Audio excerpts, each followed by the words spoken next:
Welcome to the Week 7 wrap-up for the Fat Boys League.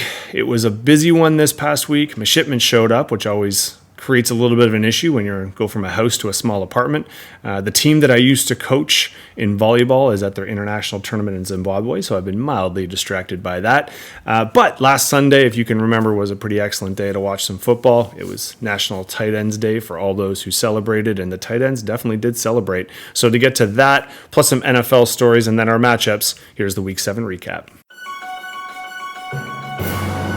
Week 7, as it does, was more of an equalizer. Now, there was a return to form for offenses, which we'll talk about in a second, but one of the biggest things is I feel like sometimes when you're forced to try and look up stories and talk about these things, maybe we overestimate. Last week, I made a bit of a stink about teams who might already start tanking. That was a bit premature. You can't tank that easily in football. Plus, all the teams that had a reason to lose didn't. Now, granted, the Broncos were playing the Packers, and you could argue that both had a reason to kind of throw it, but the Packers were looking better, and the Broncos got their second win. You look at the Giants, they could have tanked, they didn't. Bears and Raiders, arguably, they both could have been the tank field, but certainly the Bears, and they definitely didn't, coming out with a good offensive performance. The Colts fell short to the Browns, but just barely, and they could have probably been a little bit more moderate. The Patriots, probably the big one, taking down the Bills, who are a lot of people's favorites, and then the Vikings, which I'll speak about later, because obviously against the 49ers, that's quite a big deal. So we did have an even balance here, and while we still have two teams that stand out in the Eagles and the Chiefs, preseason favorites, looked great.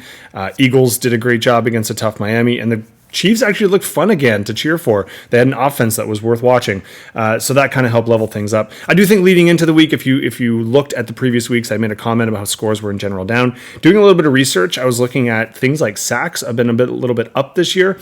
And there is this massive percentage that if you get sacked on the first two downs, or even obviously third down's a big sacking down that ends the drive. But even if you get sacked in the first two downs, statistically, you don't end up converting the fourth down at a high rate. And sacks have been a lot higher this year. They were a little bit lower this past week. Maybe that had something to do with it.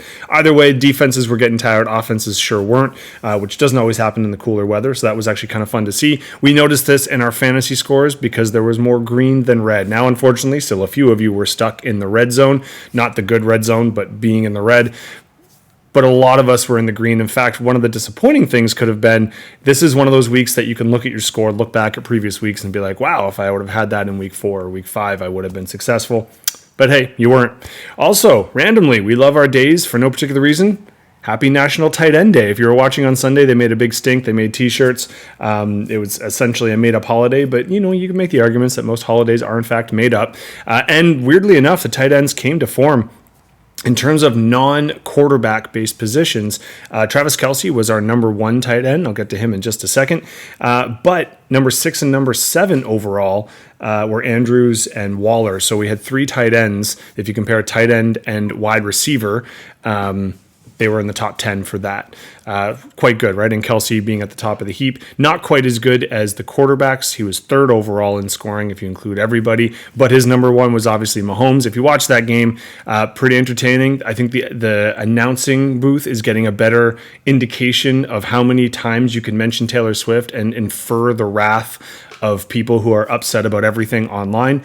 Although I have to say, as someone who doesn't really have a dog in the fight, but I certainly don't hate the mentions. I think it's fine. I don't think it's ruining football to mention that someone famous is in the stands.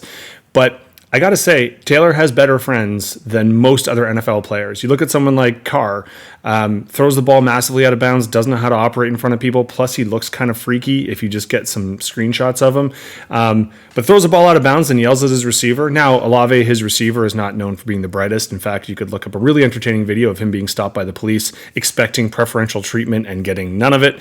But, clearly when you have a behavior that is socially unacceptable, your friends, if they're your true friends, try and correct you. And these NFL players like Carr don't show that. Whereas Taylor, if you look at the way she's cheering, she's much better at cheering on point.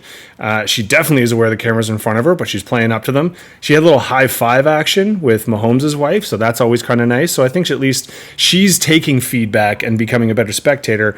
Perhaps some of these others could be just as open. In terms of another story, I think the Bears present an interesting one here. We've had an explosive offense for the last little bit, Fields being out. But one of the coolest people I was looking up, Tyson Bagent, I think it's Bagent, the backup who is now the starter until Fields' finger feels better. Crazy story. So his dad is a professional, or was a professional arm wrestler. He was a Div 2 player, so not Div 1. He won the version of the Heisman that you give to the Player of the Year last year for Div 2. But his football career ended because he lost in the national semifinals, I believe, to the Colorado School of Mines. $10 if you knew that was a school beforehand, or if you can name their mascot. Are you guessing? Can you figure it out? It's the Ore Diggers. The Colorado Mines Ore Diggers. Yep. You learned something new there because there's no way you knew that before. He's an interesting story. Came out and had a great game. Obviously led them to a win. Another big upset was obviously the one on Monday night. Now that dictated a lot of our fantasy matchups, which we'll get to in a second. Now McCaffrey played, which had to be a massive relief for anyone who had him coming into a Monday night with a star running back who you don't know if is going to play. Hella nerve-wracking, so I don't envy that position. McCaffrey did fine. Everyone else, not so much. Now, Purdy's an interesting one. You can't ever really get mad at him. He has one of the most favorable contracts in the league. He's actually, if you took all the backup, so all the quarterbacks and the backups, just the backup quarterbacks, he is the 34th ranked backup quarterback, in terms of how much pay he gets. If you take all quarterbacks, he's over the 64th best paid quarterback. So obviously one of the cheapest quarterbacks in the game. He's a starting quarterback, but you know the NFL, they hate their players. They'd rather they just run into a pile and die than actually support them. So there's no way of restructuring this unless he tries to get out of his contract, which you essentially can't do like you can in other sports. So he's over the 12th. There's 1,200 people, more than 1,200 people in the NFL getting paid more than him, even though he's in a premier team and a premier position. But he didn't really step up against Minnesota. Shock of the world that Minnesota is actually rallying. For a lot of people, they were calling that this could be Cousins' last ever game as a Viking, and then he was going to get traded. Turns out not. For those of you who have been reading sports journalism well into the 90s, there's something called the Ewing theory. You can look it up, or I can share a link with you. Effectively, there was a New York Knicks team that Patrick Ewing was their best player. He got hurt and then went on this massive run and made it to the finals. I think it was in 99. I'd have to check that up. But the Ewing theory suggests that sometimes when your best player is out, everybody else steps up and somehow you become a better team. Justin Jefferson out. Possible Ewing theory candidate here. We have Addison, who was more than happy to step up. So all this to say, I had a second week in a row where I got to watch a ton of football. Again, the football I can't say was amazing, but I had a hell of a time. The games were tight. It was fun to watch, fun to cheer for fantasy. Speaking of fantasy, let's get to the matchups. It's always a slight flex when our number one in the league also then puts up our number one score, but that certainly happened in week 7 with Jake. The 149, solid outing, even though B's 105 was slightly over as predicted, so he was in the green. Jake was well over predicted, so let's check out quick how it happened. Usual suspects really for him. Lamar Jackson, though, having probably his best game so far. He was our quarterback 2 and took a phenomenal performance by someone else we'll get to later to make sure he wasn't the number 1 quarterback. Baltimore had our 3rd best defense, and they did quite well against Detroit, which I'm sure will come up a little bit later as well. Even more surprisingly, Najee Harris actually did something. First time this year, he's kind of overperformed in a decent way. Taylor looks like he's getting the ball, and of course, Hill doing what Hill normally does. Now there was a mild tweak, but Hill was our wide receiver 5, which actually isn't great for Hill. He did have some points on the bench as well. He took the actual running back that did play, although he's got some issues now in Henderson there.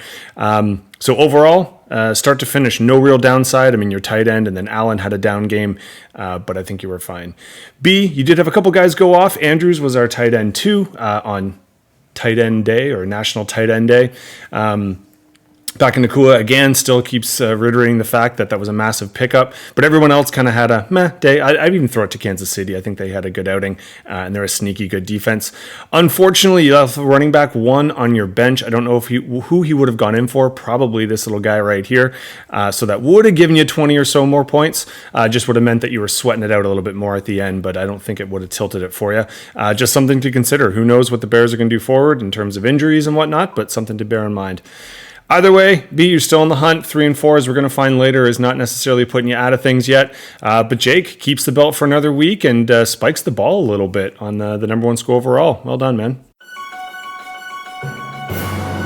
I was fortunate this week not only to play somebody who massively underperformed. Sorry about that, V. You have got the perfect facial expression for it right there, though. But also, I had the number 2 score, so I wasn't depending on flukes. As you can see with the question marks, I might have some problems going next week, but that's future me's problem.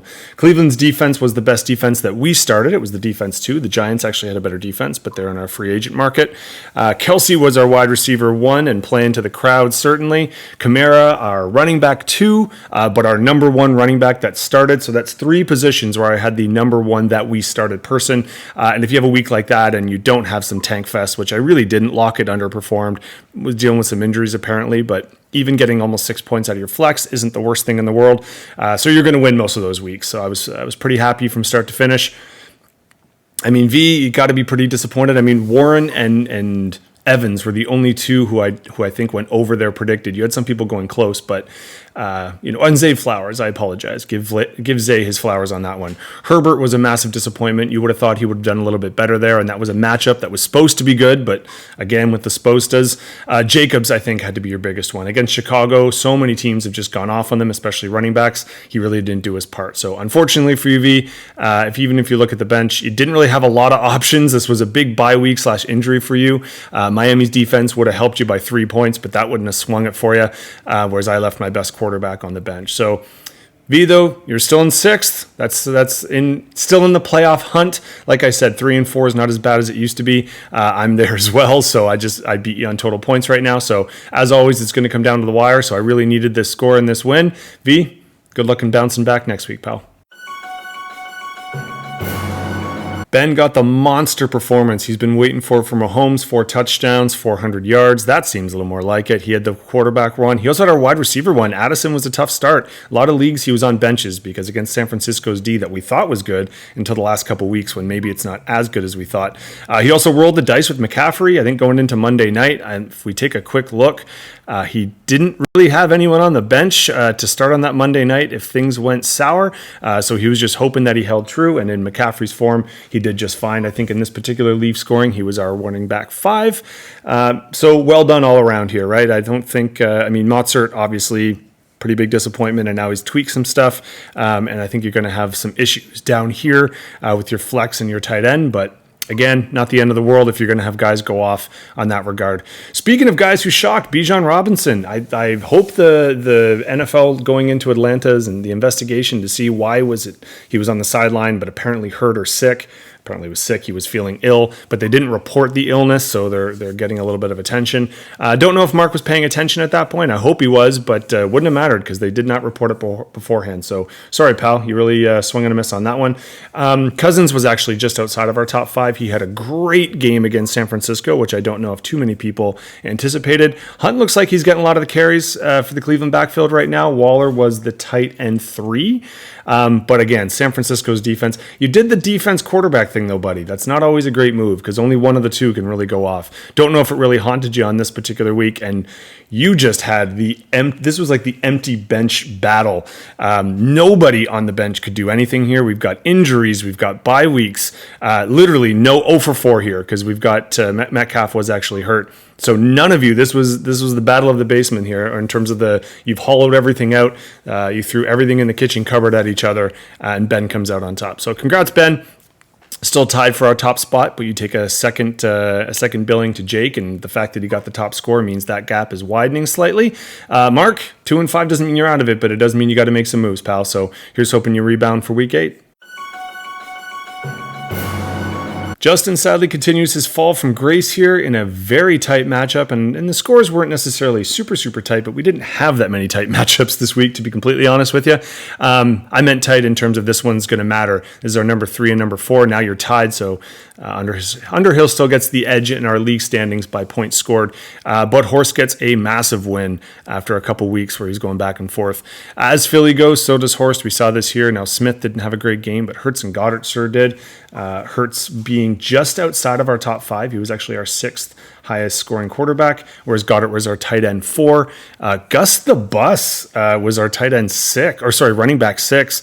And Ford, I'm going to say here, Horst, I don't know if you were watching or not, but you got kind of saved. Pittman and Ford had actually awful games, but each of them just had massive breakouts in points. I mean, I think Ford had like a near 70-yard touchdown at the beginning. That pretty much was his game. And then Pittman was doing nothing the whole game and then bounced for a 70-plus yard touchdown, which pretty much got you all your points. So had those two plays not happened, had Underhill had a bit more luck, I think we might have been looking at a different score here, but that doesn't really matter. Looks like Horst is surviving now. Jefferson could be on track to rejoin the world here in a couple weeks, depending on how bad the injury is. So let's see how that goes. He might be surviving through it.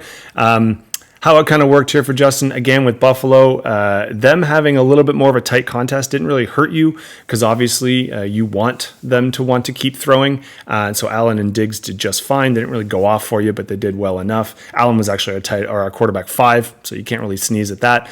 And Washington's defense, it didn't really hurt you. That I believe you have Dallas's defense. Is that right? There it is. That Dallas's defense was out. Just Brown and Jones didn't really do it for you. Cooper, I mean, I don't know if anyone watched that Cleveland game. It was pug fugly. They couldn't throw the ball at all. So you want to take a look at who might be throwing in the future. But you do have some depth here coming through. And especially week 8, there are no buys. So everyone's got everyone back at full strength unless they're hurt. So this one looks like it's going to end in this 5-2 tie as we go into our half break here and we get our halfway point. So good luck, Horst, and congratulations on the big W. Underhill, I know you were at the top of the mountain, but don't let the slide last too long, man. You're going to want to rebound sooner than later, but in the meantime, you're still quite in it. I'm not spiking the ball on Waylon on this one. Waylon, I know you've had some tough weeks, and this week was another really tough one, but you got to celebrate Chaz. Congrats on the big first win, buddy. You're out of the basement there. You hate seeing the offers. You really rode Gibbs and Brown pretty hard on this one. Gibbs was our running back 3, AJ was our wide receiver 4, and you had the only kicker that was taken in the top 5. He was number 3, but number 1 for us. That was pretty much enough because everyone else kind of was disappointing you, no more than like Cole Kmet, obviously not getting any love in Chicago. I think even if you look at your bench here, London could be giving, could be helping you out in the future, but I think you survived Burrow's bye week and you got some things to work at because Geno certainly wasn't doing it for you. So either way, I'm not going to pick it apart. Yes, you are our lowest winner, and yes, you were under your predicteds, but who gives a crap? You deserve the win, and you got it, buddy. Waylon, sorry, pal. Ridley had to be a shock, and Eckler. You got two guys who've been fantastic when they've been out there, and they both had stinkers for a week. On the plus side, TJ wasn't a top 5 during tight end week or tight end day. He was just outside this one's top 5. He was number 6 in this particular scoring, but Etienne was in the top 5. He was number 4. And Pacheco's looking like he's been a good pickup all around. It's just the mini pieces, right? You haven't been able to put it together. You have 1 or 2 guys go off each week. I think Tua having a stinker against Philly really hurt you. And I think Pittsburgh discovering that they have an offense for more than 5 minutes at the end of the game against the Rams D kind of hurt you as well. Here's hoping you rebound. All right, I love this, the battle of mediocrity. That's pretty harsh. A win's a win, Chaz, and I'll take it. Waylon, good luck in bouncing back next week, pal. All right, like I said, we know our league is tight. I'm just going to scroll down here. We got 3 and 4 as the last 2 spots. We got a tie here. Mark's not too far out of it. And I know with 1 win, you think you're out of it. But when 3 wins can put you in the playoffs, you are not out of it yet. I think that's what happens when you have 2 6-1s. So let's praise our top of the league for winning so much because it helps us out. Now we're kind of hitting the back stretch. Like I said, we got our second half up ahead. So there's more than enough time to make some moves and to see how we can shift things moving forward. Speaking of moving forward, boop, week 8. Looks like I drew Chaz this week, so let's see if his winning streak can continue. I know the numbers here, 7th and 9th, don't suggest it's important. I would suggest that it is because, like I said, B is right on the scratching, right on the preface here of a playoff performance. We do have, again, so V hoping to bounce back against Ben, and Mark hoping not to sink here against the Rhinos, but I think our matchup of the week, 1 versus 3, 6-1 versus 5-2. Let's see how that pans out. Coming into week 8, if you haven't noticed, there are no bye weeks, so really the only people on your bench that are not available to you are the injured folks, which there are quite a few of, and obviously you're going to want to pay attention to that. But aside from that, let's start the second half with a bang. Good luck, everybody, on week 8.